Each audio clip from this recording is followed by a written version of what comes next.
It looks like a normal day from the outside. Same streets, same people, the same noise of life, moving at speed. Someone is crossing the road while finishing a voice note. Someone is laughing at something you can't hear. Someone is already irritated before the day has properly started.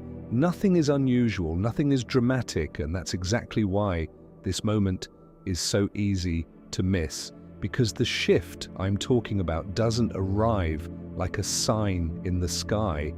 It arrives like a tiny change in where you're standing inside your own experience. A slight relocation of attention, like you've stepped half a pace back from the screen, and suddenly you can see the frame. You're walking and you catch yourself watching, not in a paranoid way, not in a detached way, in a clear way. It's as if the scene is playing, and for the first time in a long time, you're aware that it's a scene.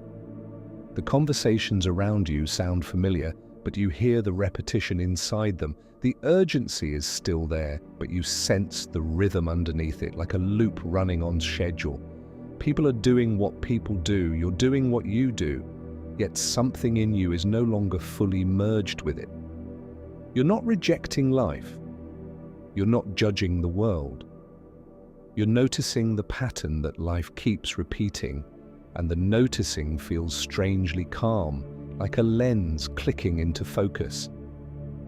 This is the kind of moment most people explain away. They call it tiredness. They call it one of those days. They call it overthinking. They call it maybe I need a holiday, because the mind prefers a familiar explanation. A familiar explanation lets everything stay the same. But what you felt is not a mood. It's not imagination. It's not fear. It's awareness arriving where habit used to occupy the whole space. And awareness doesn't need drama to be real. It doesn't need chaos to justify itself. It simply appears quietly, and the moment it appears, you can no longer pretend you didn't see. Here's the part that matters. The system doesn't keep you inside it by locking a door. It keeps you inside it by keeping you identified. Identified with the rush, with the routine, with the roles, with the scripts, with the expectations you've rehearsed so many times, they feel like personality. An identification is not a theory, you can feel it in your body. It's the way the day begins before you choose it. It's the way your thoughts line up in the same order, like they have a schedule. It's the way you reach for what's familiar without noticing you reached. It's the way your attention is always being taken somewhere else, as if the present moment is never quite enough to hold you. So when you have that strange distance, that quiet sense of seeing life from the outside for a second, what's actually happening is that identification loosens.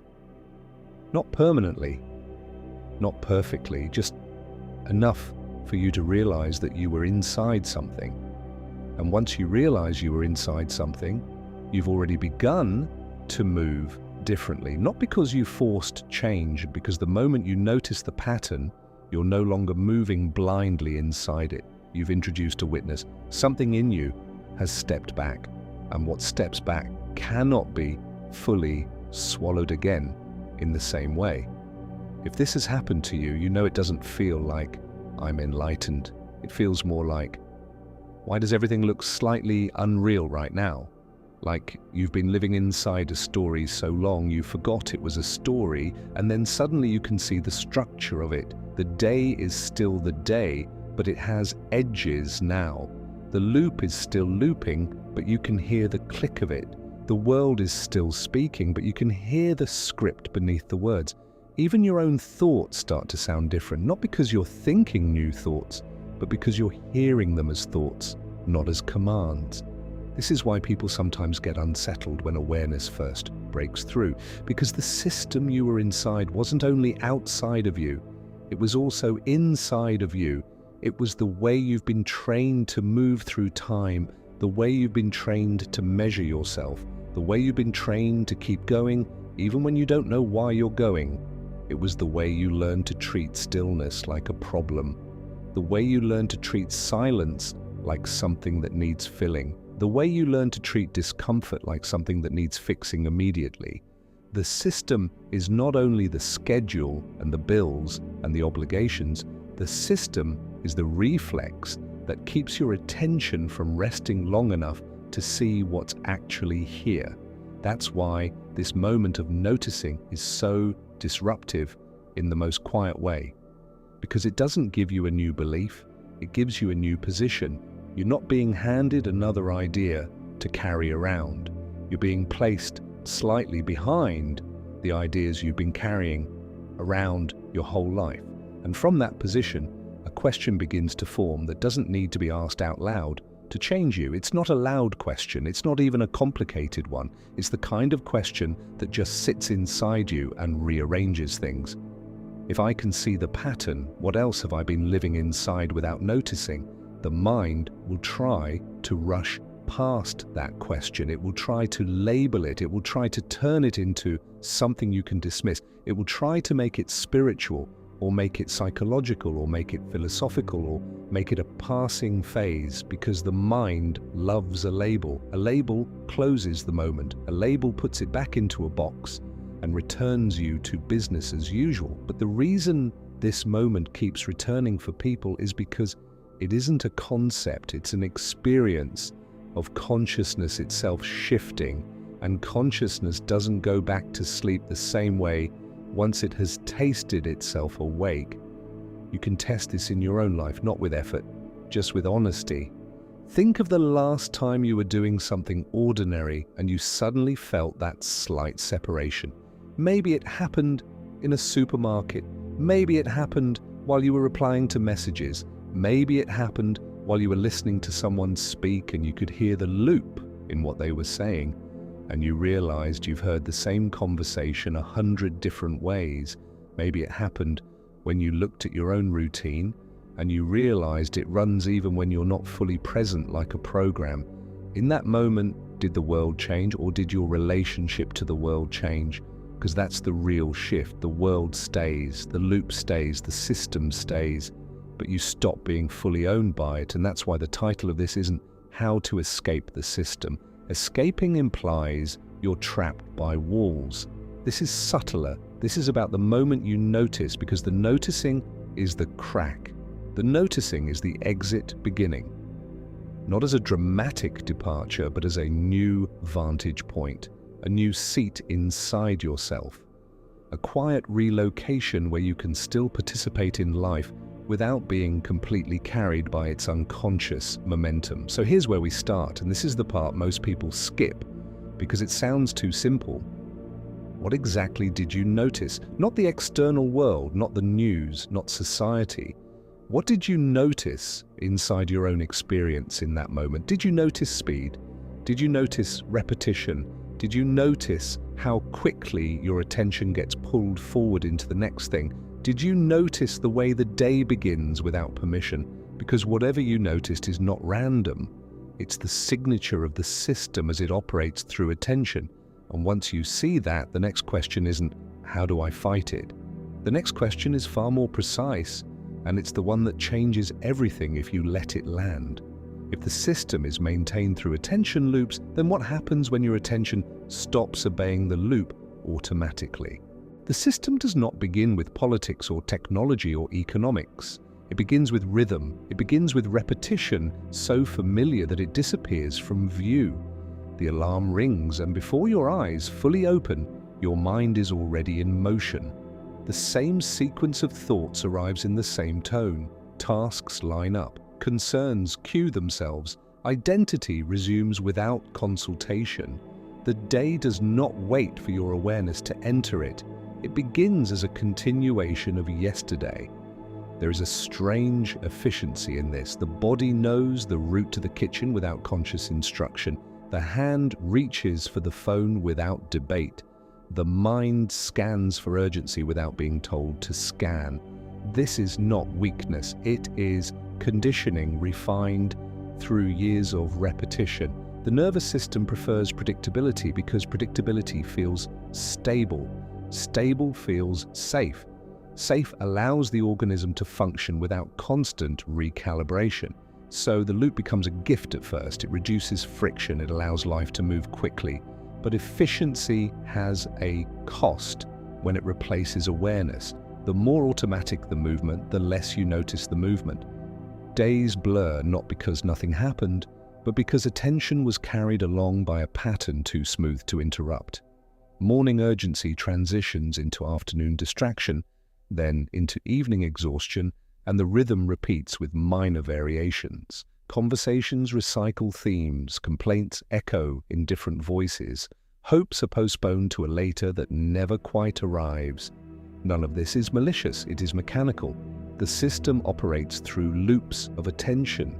Attention determines what becomes real to you. Whatever holds your attention acquires weight, urgency, and emotional charge. Whatever fails to capture it fades into background noise. When attention is trained to move quickly, to jump, to scan, to anticipate, it rarely settles long enough to perceive the structure carrying it. You experience the content of the day without noticing the pattern of how you are experiencing it. This is why stillness can feel unfamiliar. When the loop slows even slightly, there is a moment of exposure. Without the next task immediately filling the space, thoughts become louder, sensations become clearer, subtle discomfort surfaces. The nervous system interprets this as instability because the familiar rhythm has paused. The reflex is to restore motion. Check something, respond to something, plan something, move. The loop re-engages and stability returns. Notice how early this conditioning begins. From childhood, attention is directed outward. Look here. Answer this. Complete this. Compare yourself. Improve yourself. Achieve something measurable. The mind learns that value is attached to movement. Productivity is rewarded, quick response is praised, silence is often corrected. Over time, attention internalizes this expectation. Even in private moments, there is a sense of needing to be doing something, solving something, becoming something. The loop does not require enforcement once it has been absorbed. It becomes self-sustaining. You anticipate deadlines before they are mentioned. You feel responsible before anyone asks you to. You measure progress against invisible benchmarks that feel personal, even though they were learned. The system functions through agreement with these internalized rhythms. It does not need to coerce when repetition has done the work. There is also comfort in repetition. Familiar loops remove the burden of constant choice. When the path is already drawn, you move along it without negotiating every step. The mind conserves energy by relying on patterns. In many situations, this is useful. Habits allow skill, structure allows coordination, predictability allows planning. The issue is not the existence of patterns.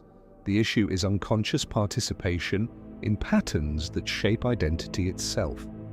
When awareness begins to slip in, you may notice how often your day unfolds without your deliberate presence. A conversation happens and you hear yourself speaking phrases you have used many times before. A reaction rises before you have examined whether it fits the moment. An emotion appears on schedule, almost like a programmed response to a familiar trigger. These are not flaws. They are loops, completing themselves. The more refined the loop, the more invisible it becomes. You stop noticing repetition because repetition feels normal. Normal becomes synonymous with inevitable. I wake because this is how mornings work. I worry because this is what responsible adults do. I distract myself because everyone else does. If something repeats often enough, it feels natural. When it feels natural, it feels true. The system thrives on this equation. Familiar equals real. Repeated equals necessary.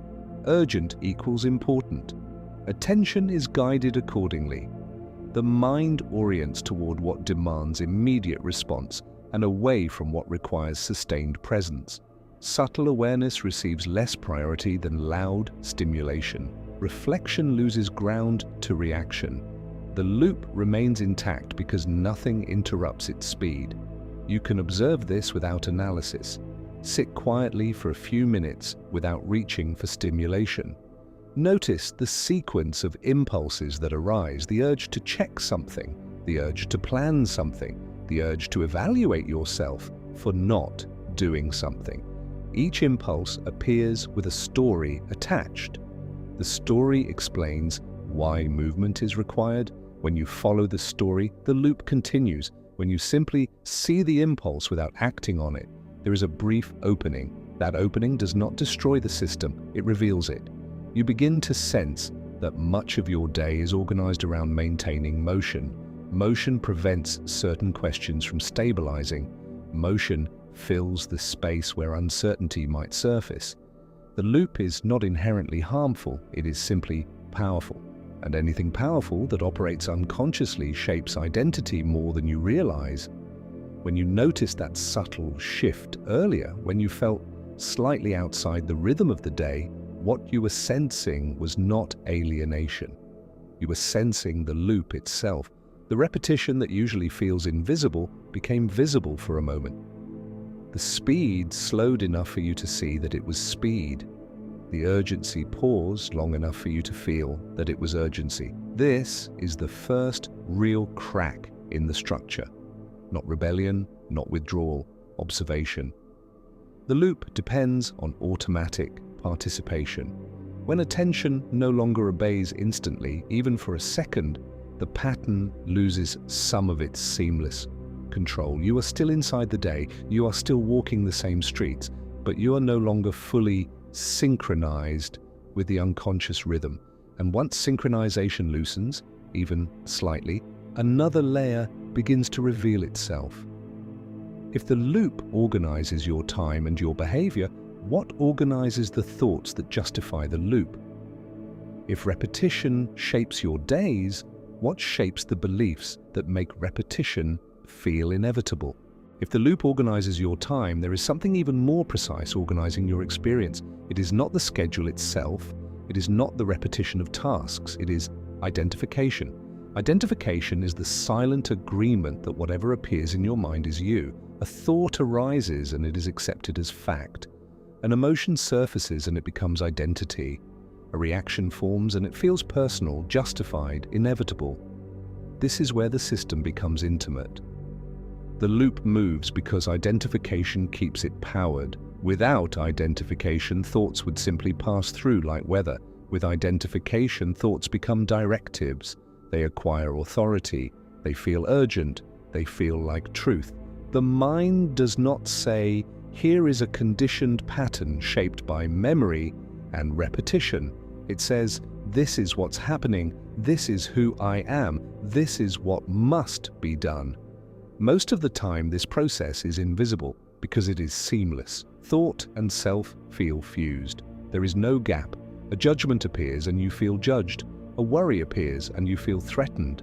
A comparison appears and you feel diminished or elevated. The experience is immediate and total.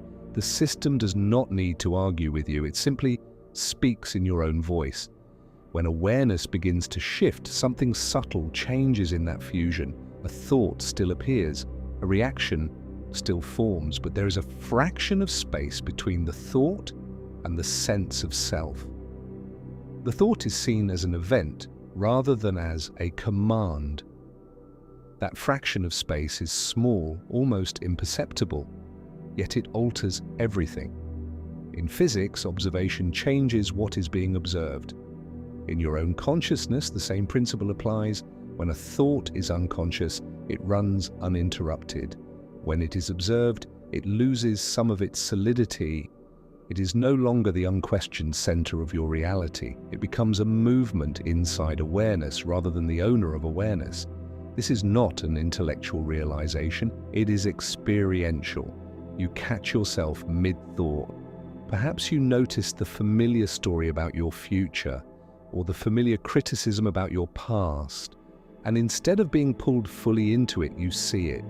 You see the repetition, you see the tone, you recognize the script. The recognition itself creates distance. That distance is not detachment, it is clarity. The system depends on speed, it depends on immediate identification. It depends on you believing the first thought that arises.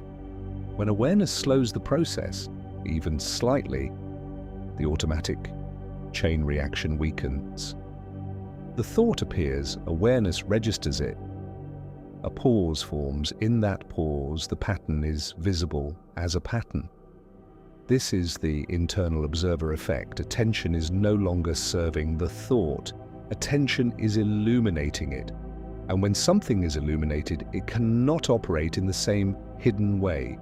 The content of the thought may remain the same, but your relationship to it shifts. Instead of "I am anxious," there is "anxiety is present." Instead of "I am failing," there is the thought of failure is arising. The language inside you may not change consciously, but the felt sense does. The system is built from identification loops. Thought triggers emotion. Emotion reinforces belief. Belief strengthens identity. Identity filters perception. Perception selects confirming evidence. The loop closes and restarts. When awareness enters this loop, it does not need to dismantle it forcefully. It simply exposes the mechanics. Exposure alters participation. You begin to notice how often your reactions are rehearsed, how certain emotional responses follow predictable cues, how certain narratives return in slightly different forms but carry the same structure. The realization is not that you are broken, it is that you are patterned. Patterned does not mean defective, it means conditioned. Conditioning is not an enemy, it is the natural result of repeated experience. But unconscious conditioning shapes your entire sense of reality. When awareness sees conditioning as conditioning, identification softens. You are no longer fully convinced by every internal movement. This is why the first stages of noticing can feel disorienting. The mind prefers certainty. Identification provides that certainty. It tells you who you are in relation to what is happening. Without immediate identification, there is a sense of openness. Openness feels less solid than certainty. The system interprets this as instability. It attempts to restore familiar narratives. You may notice the mind trying to reclaim authority. It might label the experience. It might turn awareness into a concept. It might say, "Now I understand what's happening." The labeling feels satisfying because it closes the gap. The system thrives on closure. Closure restores identity. Awareness does not require closure. When you remain with observation without rushing to define it, the gap stabilizes. Thoughts continue to arise. Emotions continue to move. Identity still functions when needed. But there is a new reference point. You are not entirely located inside the thought stream. You are aware of the thought stream. This is the moment when the title begins to make sense. When you notice that you are no longer fully inside the system, it is not because the world has changed. It is because identification has loosened. The system operates through identification.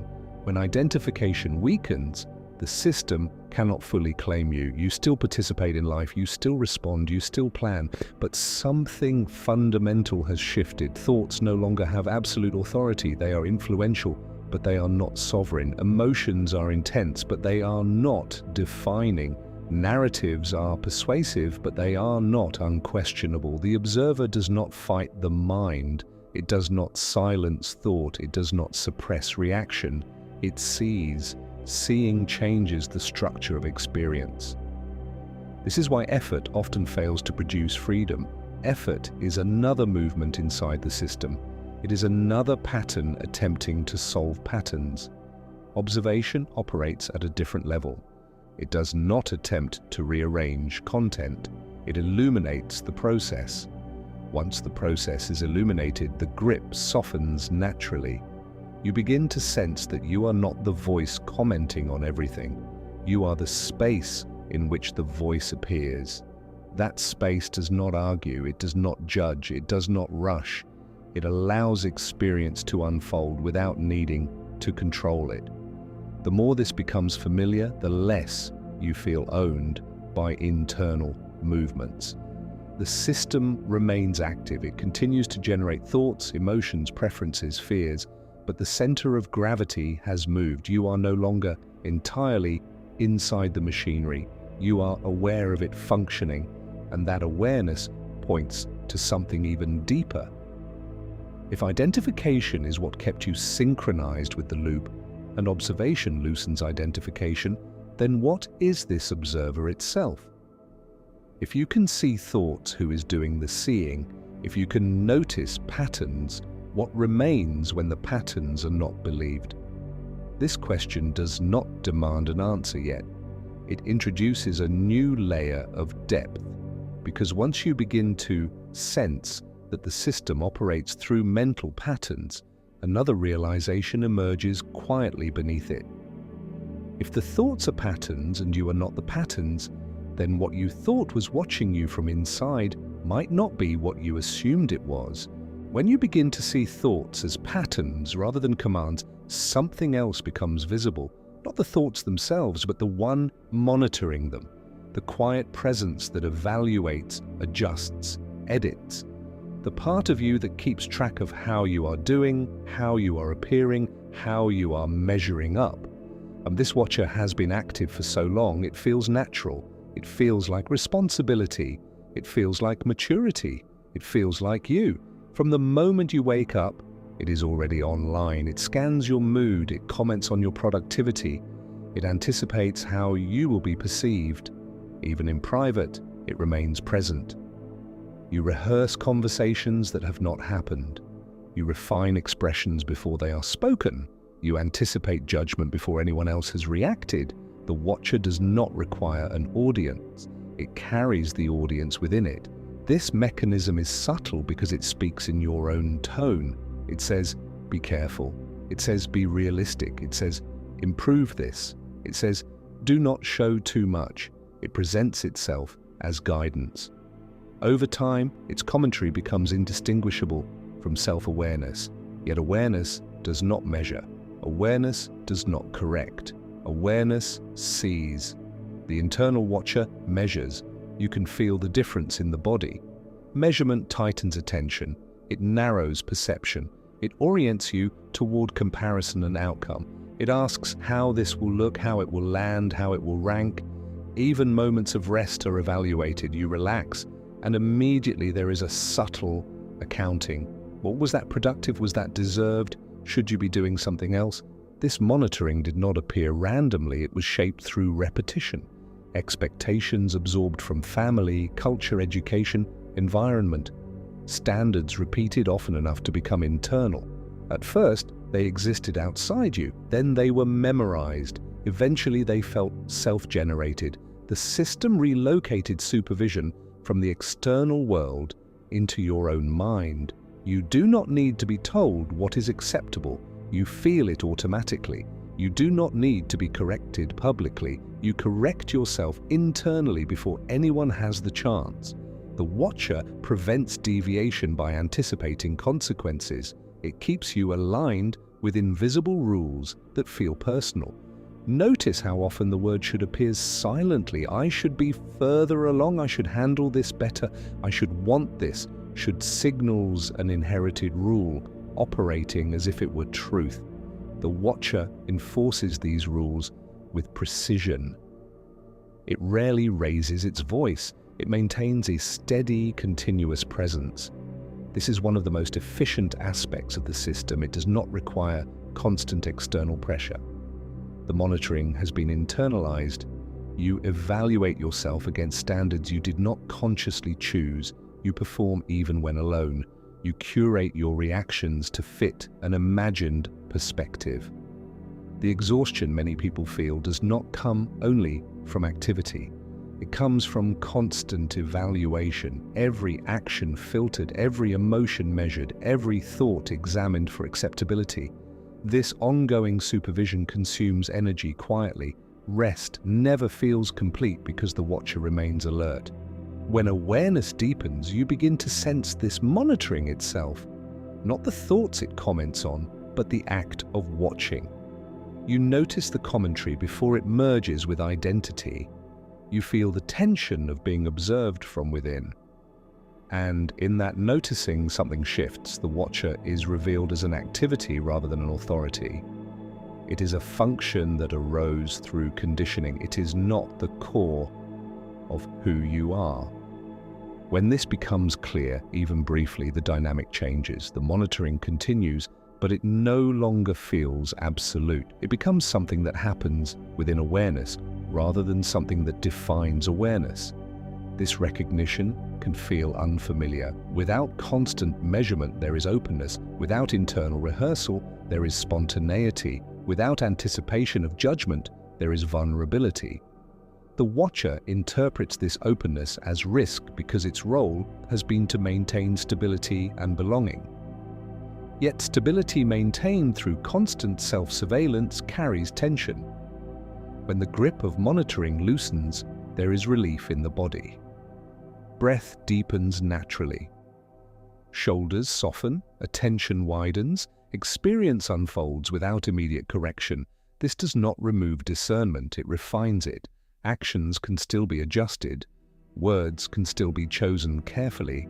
The difference is that adjustment arises from presence rather than fear of an imagined audience. Discernment feels precise and situational. Surveillance feels ongoing and preemptive. As you continue to notice the watcher, its influence changes. It still comments, but the commentary is seen as commentary. It still evaluates, but evaluation is recognized as a pattern. The authority it once held begins to dissolve. It becomes another movement within consciousness. This is where the system loses one of its deepest anchors. The internal watcher sustained conformity by maintaining identification with measurement. When measurement is seen as a process rather than a self, identification loosens further. You are not the commentary, you are aware of it. With this loosening comes a different quality of awareness. It does not hover, it does not anticipate, it does not tighten around outcomes. It allows experience to arise without immediate interpretation. This awareness does not remove responsibility. It removes unnecessary strain. You begin to sense how much of your behavior was shaped by internal anticipation rather than direct response. How often you adjusted before speaking, how often you withheld before feeling, how often you evaluated before experiencing. As this becomes visible, a quiet shift occurs in how you move through the world. You remain engaged. You remain responsive. Yet the constant internal observation is no longer the center. Presence becomes more direct. Reactions are felt as they are, not as they should be. Expression becomes less rehearsed, and as this monitoring softens, another layer reveals itself gently. If the watcher is not the core of you, if the commentary is not the authority you assumed, then what remains when observation is free of measurement? What is the quality of awareness that does not evaluate, does not anticipate, does not perform? The system relied on internal surveillance to maintain its structure. When surveillance is seen clearly, its hold weakens. What begins to take its place is quieter and more stable. Awareness without commentary. Presence without performance. And from that ground, a different way of inhabiting life begins to unfold. Once the watcher is seen and the loops are visible, something practical begins to change. Not dramatically, not outwardly. The same responsibilities remain, the same conversations happen, the same world continues moving at its familiar pace. What changes is the way you inhabit it. The first thing you may notice is space. Not physical space, but internal space. A small delay between stimulus and response. Someone says something sharp, and the reaction begins to rise, but it does not immediately take over. You feel it forming. You sense its temperature. You recognize the familiar pathway it would normally travel. In that recognition, there is room. Room does not mean suppression. It does not mean detachment. It means awareness is present before momentum completes itself. That presence alters the outcome naturally. Words are chosen differently. Silence is sometimes allowed. A reaction that once felt inevitable becomes optional. This shift is subtle, yet it reorganizes daily life. Situations that used to consume hours of mental replay lose their grip more quickly. An awkward exchange does not echo with the same intensity. A perceived mistake does not spiral into identity. There is a sense of proportion returning to experience. Events are felt fully, but they are not magnified by constant internal commentary. You may also notice how your relationship to urgency changes. Urgency still exists when it is required. Deadlines still matter. Responsibilities still call for attention. Yet the internal pressure attached to them softens. The sense that everything must be handled immediately loses its dominance. Tasks are completed, but without the same undercurrent of self-measurement. There is also a change in how you listen. When the watcher loosens, you are less occupied with how you are appearing. Attention can rest more fully on the other person. Conversations feel less like performances and more like exchanges. You are not calculating your next sentence while someone is still speaking. Listening becomes direct. This directness brings clarity. You notice patterns in dialogue without becoming entangled in them. You sense when a conversation is circling without needing to correct it. You allow space where you once would have filled it. The need to manage perception decreases. Presence carries its own steadiness. Another shift appears in how you relate to your own thoughts. They continue to arise. Plans form. Worries surface. Memories replay. The difference is in the weight they carry. A thought suggesting doubt is seen as a thought. It does not immediately define your capability. A thought projecting the future is recognized as projection. It does not automatically dictate your mood. This recognition reduces friction. You spend less energy arguing internally. The mind speaks, awareness hears. The conversation does not escalate. Over time, this begins to influence decisions. Choices feel less reactive. They are not driven solely by fear of missing out or fear of falling behind. There is a quieter intelligence guiding them, an attentiveness to what feels aligned in the moment rather than what satisfies an internalized rule. You might notice that certain pursuits lose their intensity.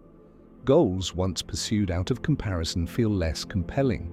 Validation once sought externally feels less urgent. This does not mean ambition disappears. It means ambition reorganizes around authenticity rather than pressure.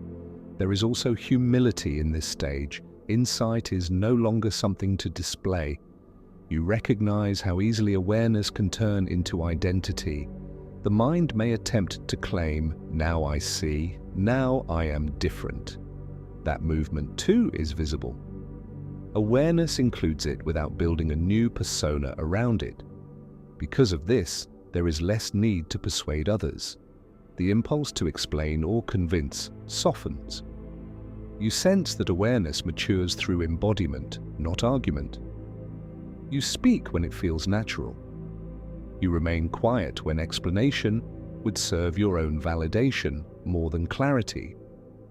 Daily life becomes a field for observation rather than a problem to solve constantly. Washing dishes is washing dishes. Driving is driving. There is less layering of narrative around simple actions. Experience feels cleaner, less commentary, more contact. This does not remove difficulty. Challenges still appear, emotions still fluctuate, fatigue still arrives.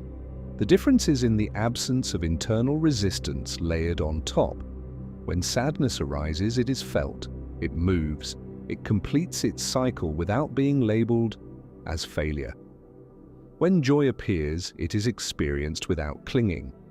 Over time, trust grows, not belief-based trust, but experiential trust. Trust that awareness remains present regardless of content. Thoughts shift, circumstances change, emotions rise and fall, awareness remains. This stability does not depend on external control. It does not require perfect conditions. It exists alongside imperfection. That coexistence is what reshapes your relationship to the system entirely. The system continues functioning, society continues moving, technology continues accelerating. Yet internally, there is less compulsion. You participate without being absorbed. You act without being defined by action. You care without being consumed. As this becomes natural, the question shifts again.